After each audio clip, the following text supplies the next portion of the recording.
자, 안녕하세요. 이번 시간에는 구운몽 두 번째 시간을 하도록 하겠습니다.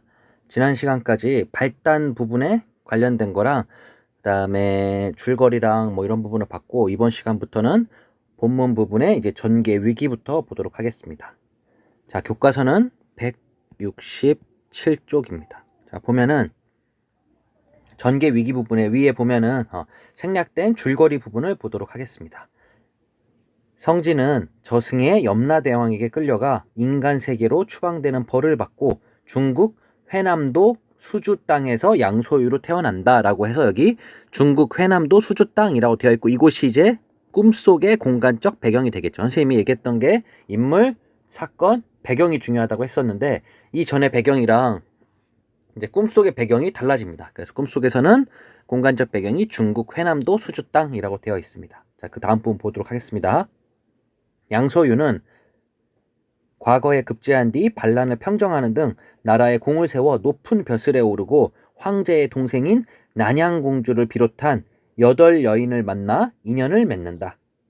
그러면서 평생 부귀영화를 마음껏 누린 양소유는 어느 날 자신의 집 누대에 올라 문득 인생의 허망함을 느끼며 자신의 심정을 이야기한다라고 해서 8선녀가 8선녀가 되겠죠. 그러니까 아까 우리가 이전 시간에 봤던 그 성진과 이제 팔선녀가 희롱을 하죠. 둘이 막 장난을 치잖아요. 그러면서 이 여인들도 마찬가지로 이제 벌을 받고 인간 세계로 내려오게 돼요. 그래서 그 팔선녀가 이렇게 나옵니다. 뭐 이름은 딱히 알 필요는 없고 그냥 적어 놓은 거고, 그냥 팔선녀가 이렇게 8여인으로 돼서 인연을 맺고 살아가는구나까지 보면 되겠습니다. 이 부분까지를 묶어서 이제 전개 위기 부분이 되겠습니다. 성진은 양소유라는 이제 인물로 환생을 하게 됩니다. 그리고 이전에 있던 팔선녀는 8 여인으로 환생을 하게 됩니다. 그래서 성진은 양소유로 환생하여 8여인과 인연을 맺고 부귀공명을 누리나 어느 날 문득 인생의 허망함을 느끼게 됩니다. 우리가 아무리 좋은 벼슬에 있고 아무리 돈이 많아도 그 허망함이 오는 순간이 있어요. 그래서 그러한 허망함을 느끼는 것이 이 전개 위기 부분의 간추린 줄거리가 되겠습니다. 자, 그러면 다음 부분 보도록 하겠습니다.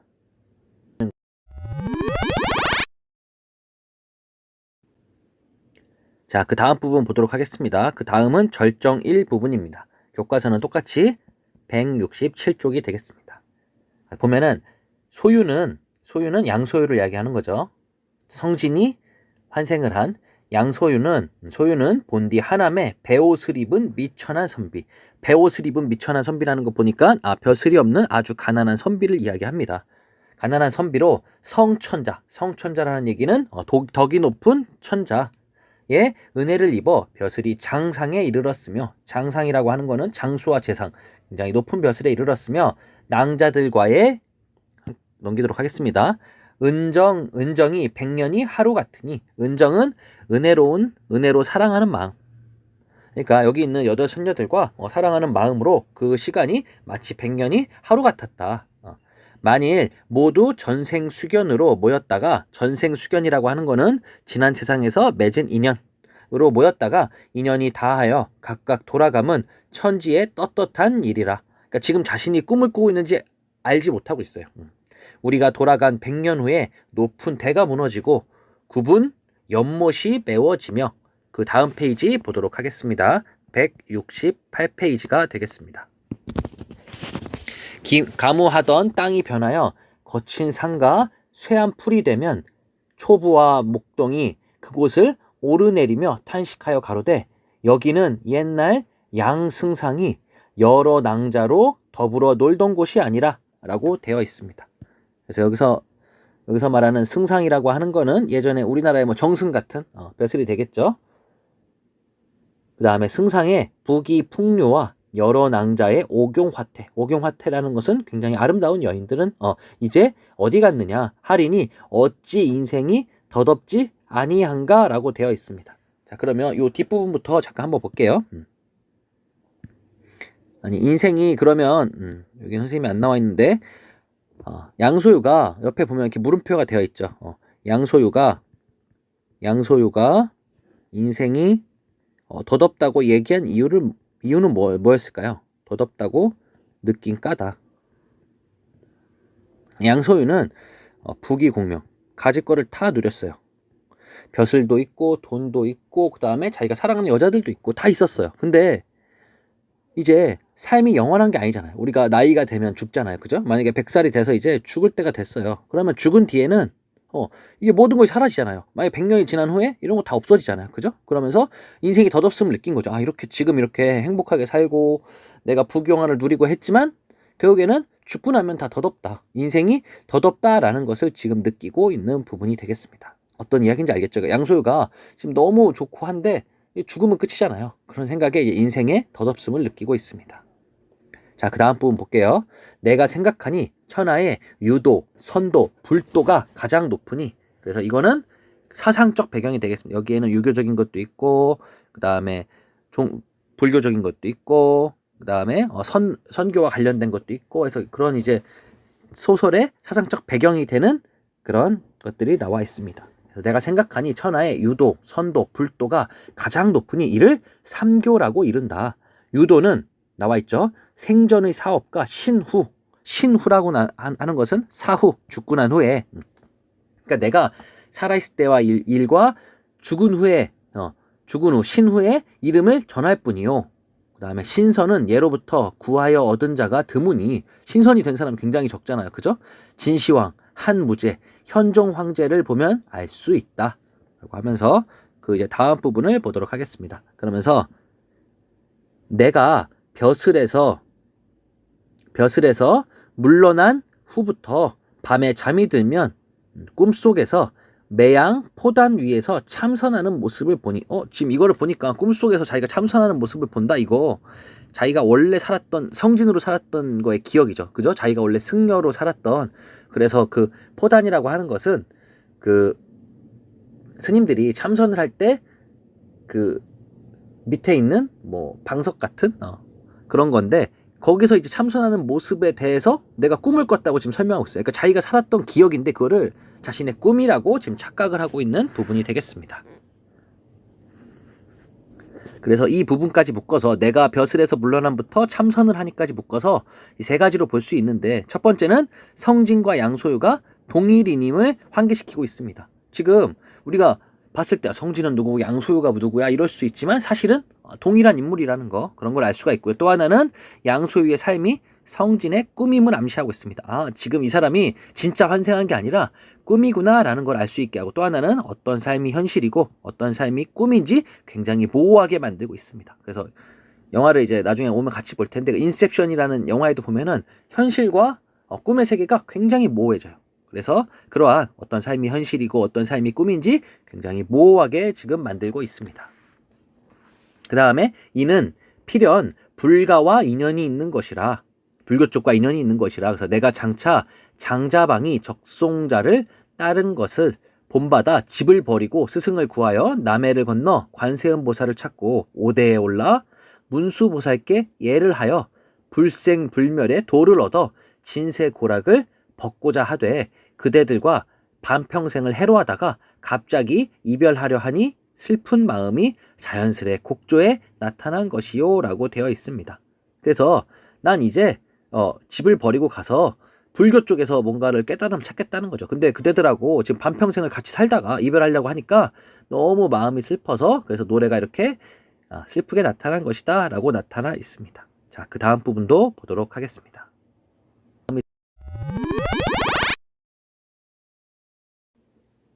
자, 그 다음 줄을 보도록 하겠습니다. 모든 낭자들이 다 전생에 근본이 있는 사람이라. 근본이 있는 사람? 이 사람도 원래 팔선녀였죠. 그죠? 낭자들은 전생에 팔선녀였습니다. 사람이라 또한 세속 인연이 다할 때니 이 말을 듣고 자연히 감동하여 이르되 이제 감동한 다음에 이야기를 하는 거죠. 상공께서 부귀영화를 누리는 가운데도 이렇듯 청정한 마음을 가지셨으니 상공에게 어찌 장자방을 견주리요. 우리 자매 파리는 마땅히 깊은 규중에서 분향예불하여 상공께서 돌아오시기를 기다릴 것이옵니다. 상공께서 이번에 가시면 반드시 밝은 스승과 어진 벗을 만나 큰 돌을 얻으시리니 득도한 후에 부디 첫 등을 먼저 제도해 주십시오 하면서 제도라고 하는 것은 그러니까 열반에 이르게 하는 거. 그러니까는 깨달음을 얻게 하는 거. 그러니까는 먼저 성진이 먼저 가서 여기서 말하는 양소유가 먼저 가서 깨달음을 얻고 나서 오셔서 우리도 깨달음을 얻게 해 주세요라고 이야기를 하고 있는 부분이 되겠습니다. 자, 그러면 그 다음 부분도 보도록 하겠습니다. 아까 나와 있는 부분이 있죠. 그래서 양소유가 인생이 더덥다고 느낀 까닭 이렇게 나와 있죠. 그래서 부귀공명을 누렸지만 문득 삶이 영원하지 못하며 죽은 뒤에는 다 사라질 것이라고 생각했기 때문에 인생이 덧없음을 느낀 거다. 이거를 뭐라고 하냐면 인생무상이라고 합니다. 이것도 꼭 기억해 두세요. 알겠죠? 그래서 승상이 몹시 기뻐하며 말하기를 우리 9사람의 뜻이 같으니 쾌사라. 쾌사라는 거는 옆에 나와 있죠. 그래서 굉장히 통쾌하고 기쁜 일이다. 과인은 내일 떠날 것이니 오늘은 모든 낭자들과 더불어 취하도록 술을 마시리라. 모든 낭자들이 말하기를 첩들이 각각 한 잔씩 받들어 상공을 전승하오리다 라고 하면서 여기까지 묶어서 인생 무상을 느낀 양소유가 이제 불교 쪽에 귀의할 것을 결심하게 됩니다. 그래서 오늘은 한번 마시고 내일은 나 떠날게 라고 지금 이야기를 하는 부분이 되겠습니다. 그래서 여기까지를 묶어서 절정 1부분. 그래서 결국에는 인생 무상을 느낀 양소유가 나 불교 쪽에 귀에서 깨달음을 얻어야겠어 라고 이야기를 했고, 팔선녀였던 8여인은 집에서 기다리고 있으면서 혹시나 먼저 깨달음을 얻으면 우리도 같이 깨달음 얻게 도와주세요 라고 이야기하는 부분이 되겠습니다.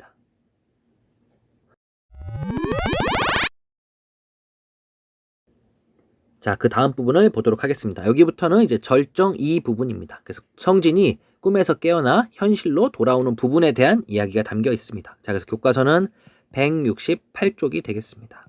168쪽 밑에서 세 번째 줄에 보면 잔을 씻어 다시 부으려 하는데 홀연 막대기 던지는 소리가 났다. 모든 사람들이 의아히 여기며 생각하기를 어떤 사람이 올라오는가 하였다. 그랬더니 한 호승이, 거기 호승은 누구라는 나와 있죠.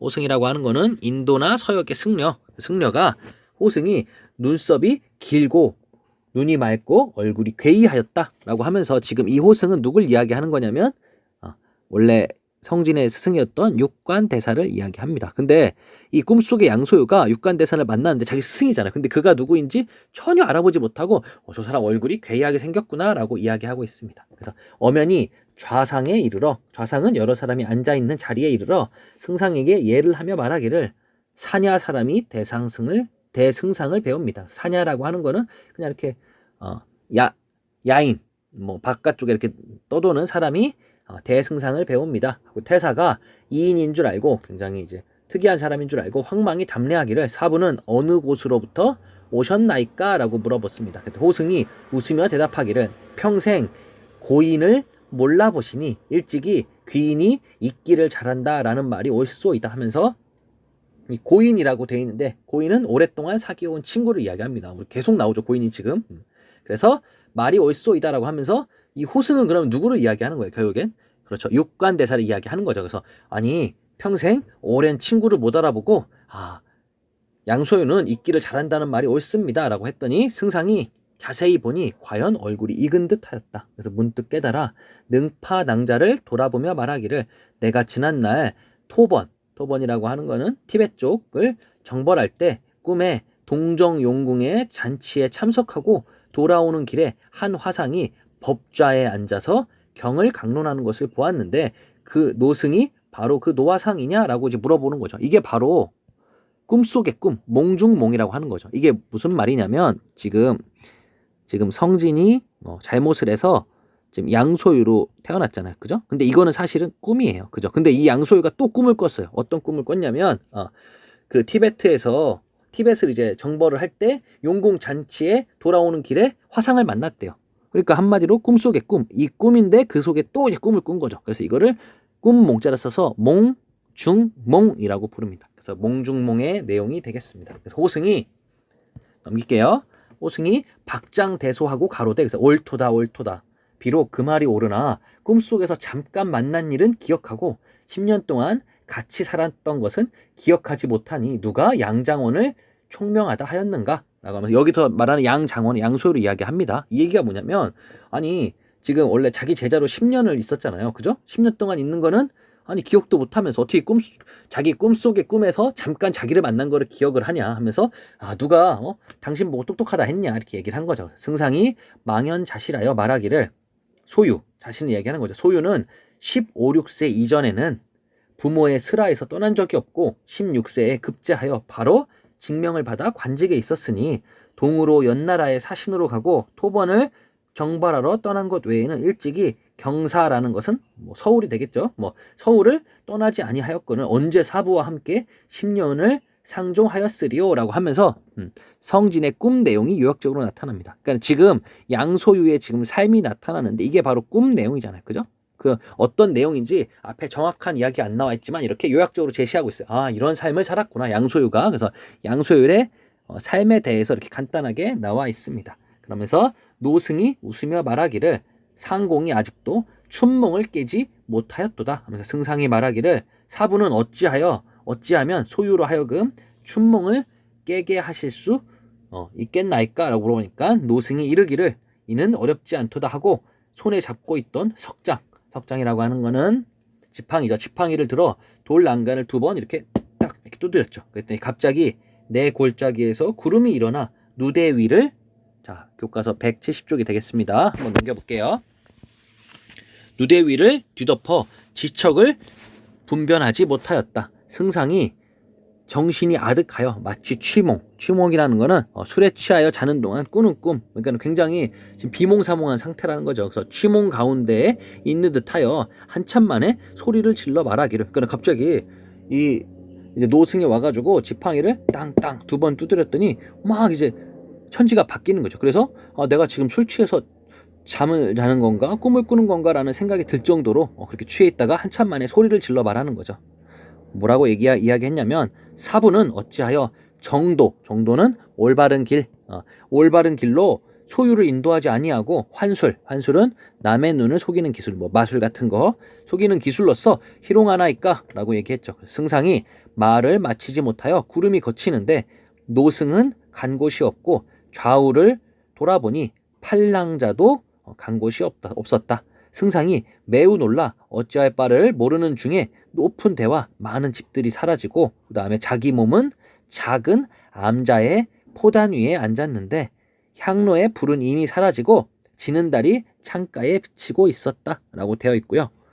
한번 볼게요. 그래서 지는 달이 창가에 비치고 있었다. 처음에 이 사람 자기 전에는 향로에 불을 끼고 있어서 깊은 밤이었어요. 근데 지는 달이래요. 달이 진다? 그 얘기는 해가 또 나오는 거죠. 그러면 이제 새벽으로 가고 있다. 그래서 이렇게 지금 이 양소유라는 사람은 엄청나게 긴 세월을 살았지만 사실은 그게 잠깐 이제 밤이 지난 거죠. 그죠? 밤 사이에 깊은 밤이었다가 이제 새벽이 되고 있었던 거죠. 그래서 자기 몸은부터 비치고 있었다까지를 묶어서 양소유가 다시 성진으로 돌아오는 장면. 그러니까 성진이 잘못을 해서 양소유가 된 거죠. 근데 그거는 진짜 된 게 아니라 꿈이었죠. 근데 이제 꿈에서 깨고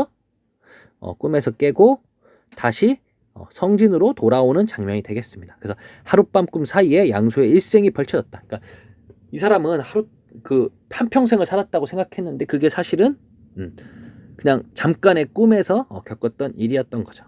그래서 여기까지를 묶어서 절정 이 부분이 되겠습니다. 성진이 꿈에서 깨어나 이제 현실로 돌아오게 됩니다. 이 꿈은 양소유였던 그 부분을 이야기하고 있습니다.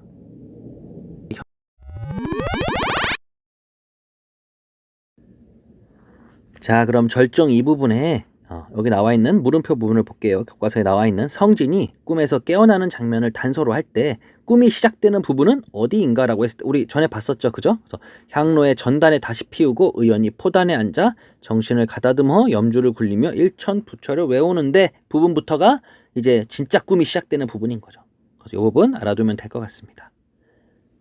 자, 그 다음 이제 결말 부분을 보도록 하겠습니다. 이 부분은 이제 꿈이 깬 후가 되겠죠? 그 다음에 꿈이 깨고 나서 자신의 몸을 보니 108염주가 걸려있고 머리를 손으로 만져보니 갓 깎은 머리털이 까칠까칠하였으니 완연히 소화상의 몸이요 전혀 대승상의 위가 아니라 위라는 거는 위험있고 엄숙한 태도나 차림. 그 예전에 사극 같은 거 보면 높은 지위에 있는 사람들이 옷을 화려하게 입잖아요. 그죠? 근데 그런 이제 옷차림이 아니라는 거죠. 정신이 황홀하여 오랜 후에야 비로소 제 몸이 연화도량의 성진 행자임을 깨달았다. 그래서 행자라는 거는 불도를 닦는 사람. 그러니까 꿈에서 깨어나고 나서 한참 동안 머리도 만져보고 하면서 깨달은 거죠. 아, 아까 그게 내 꿈이었구나 라고 이제 깨닫게 되는 거죠.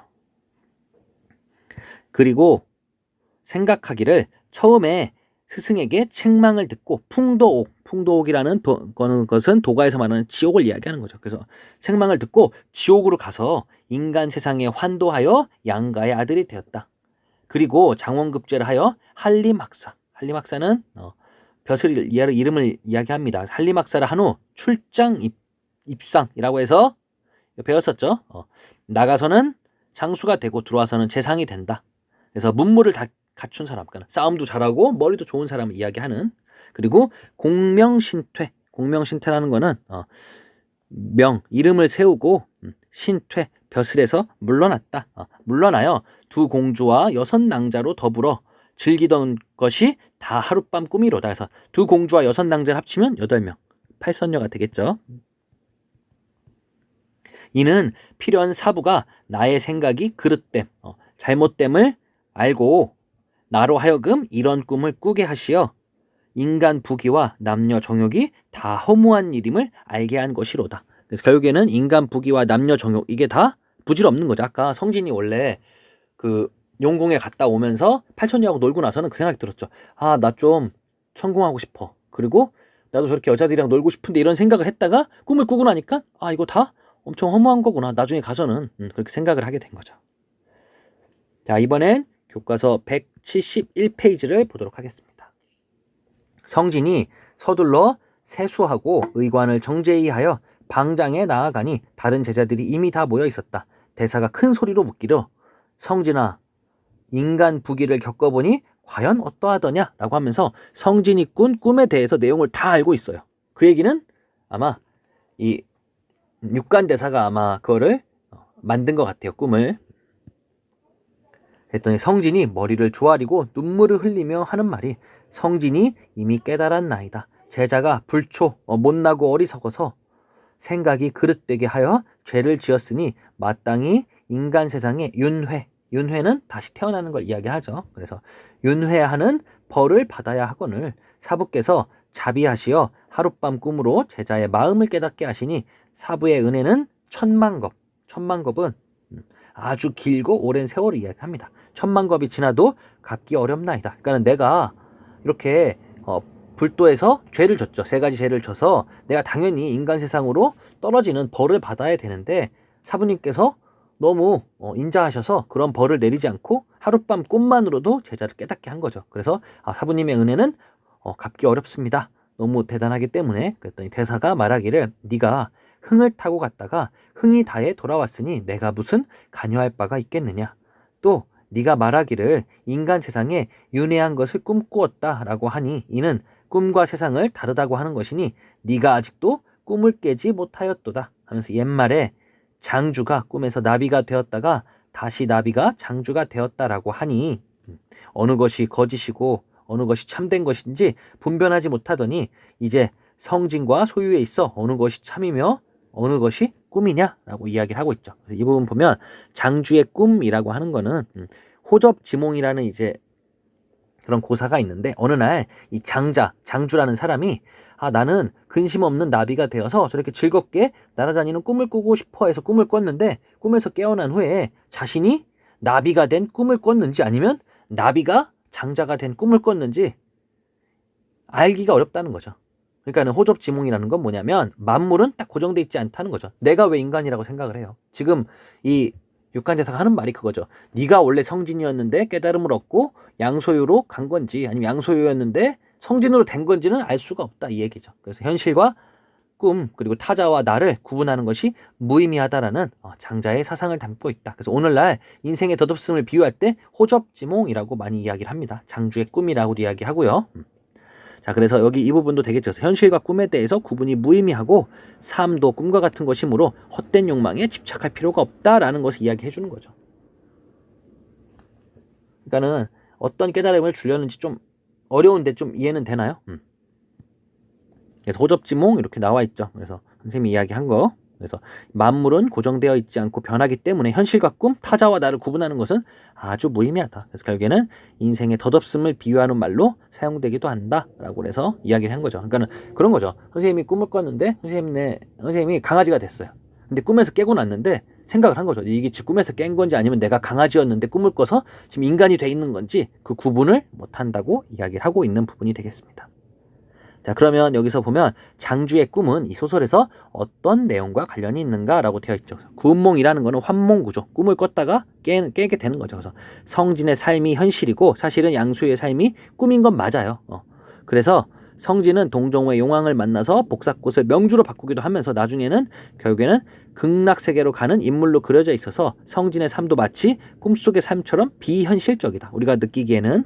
그래서 육관대사가 인용한 장주의 꿈은 이러한 구운몽의 특징과 맞물려서 꿈과 현실의 구분이 모호하며 무의미함을 알려준다라고 되어 있습니다. 무슨 내용인지 좀 이해가 됐나요?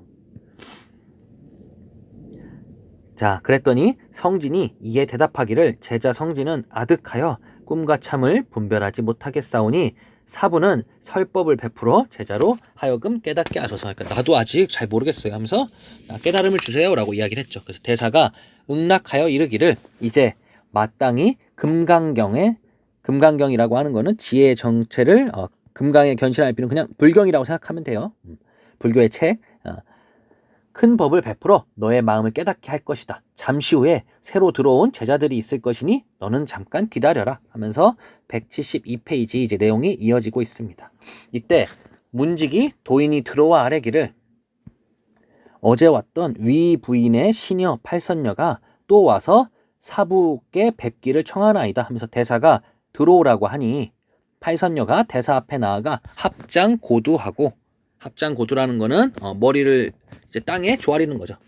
사례기를 제자들이 비록 위부인을 모시고 있으나 실로 배운 것이 없어 세속 정욕을 잊지 못하였는데 대사의 자비하심을 입어 하룻밤 꿈을 꾸어 크게 깨달았나이다 하는 거 보니까 이 사람들도 하룻밤에 꿈을 꿨대요. 그 얘기는 이 팔선녀도 성진과 아마 동일한 꿈을 꾼 것 같아요.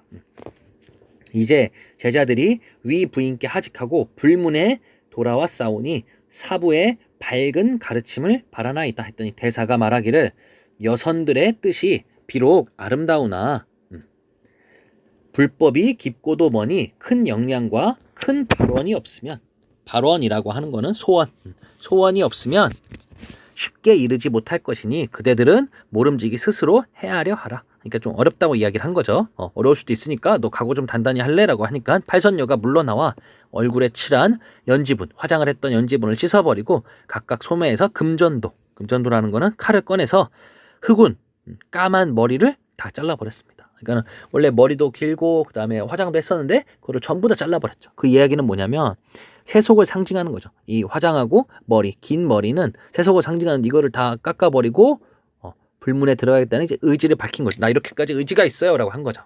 그러니까 제자들이 이미 얼굴을 고쳐 싸우니 맹세코 사부의 가르침과 분부를 게을리하지 않겠나이다 라고 하면서 대사가 이르기를 좋도다 너희들 8인이 8여자 팔선녀가 능히 이렇듯하니 이 얘기는 굳은 의지를 보여주니 진실로 좋은 일이로다. 드디어 대사가 법좌에 올라 경문을 강론하니 백호 빛이 세계에 쏘이고 하늘의 꽃이 비같이 내렸다. 라고 되어 있으면서 뒷부분의 줄거리를 보면 깨달음을 얻은 성진은 육관 대사에 이어 연화 도량에서 설법을 하며 대중을 교화하였고 이후 팔선녀와 함께 극락세계로 갔다. 진짜 죽은 게 아니라 정신적인 면에서 이제 행복한 결말을 맞은 거죠. 결국에는 이게 고전소설의 특징이 뭐냐면 해피엔딩입니다. 해피엔딩. 웬만하면 다 좋은 걸로 끝나요. 그래서 결국엔 이렇게 정신적인 면에서 행복한 결말을 맞이한 거죠. 그러니까 돈이 많고 내가 벼슬이 있다고 해서 좋은 게 아니라 이렇게 깨달음을 얻는 게 좋다는 이야기를 하고 있습니다. 그래서 결말 부분을 보면 성진과 팔선녀는 깨달음을 얻게 되고 함께 극락세계로 가게 됩니다. 자, 그래서 이렇게 우리 구운몽이라는 작품을 2시간에 걸쳐서 봤습니다. 이 구운몽을 쓴 사람은 김만중이라는 사람입니다. 이 사람은 조선 후기의 문신인데 아버지를 일찍 여의고 형과 함께 어머니한테 이제 가르침을 받았어요. 근데 성장해서 이제 엄청나게 높은 벼슬에도 올라갔지만 당쟁에 휘말려서 이제 유배를 많이 가게 됩니다. 그래서 3번이나 유배 생활을 하게 돼요. 그 유배 중에 심심하신 어머니를 위해서 이 구운몽이라는 작품을 쓰게 됩니다. 그래서 3번이나 유배 생활을 해서 그 중에 이제 홀로 계신 어머니에 대한 걱정으로 이 책을 썼다고 이야기를 했고요. 그 다음에 한글 소설의 선구자가 되겠습니다. 자, 그래서 이렇게 구운몽에 대해서 정리를 해봤습니다. 다음 주에 여러분들 학교로 오면은 그때는 구운몽 학습 활동과 그 다음에 정리하는 내용까지 보고 그 다음에 퍼즐 그리고 복습하는 것까지 해서 다 활동을 해보도록 하겠습니다.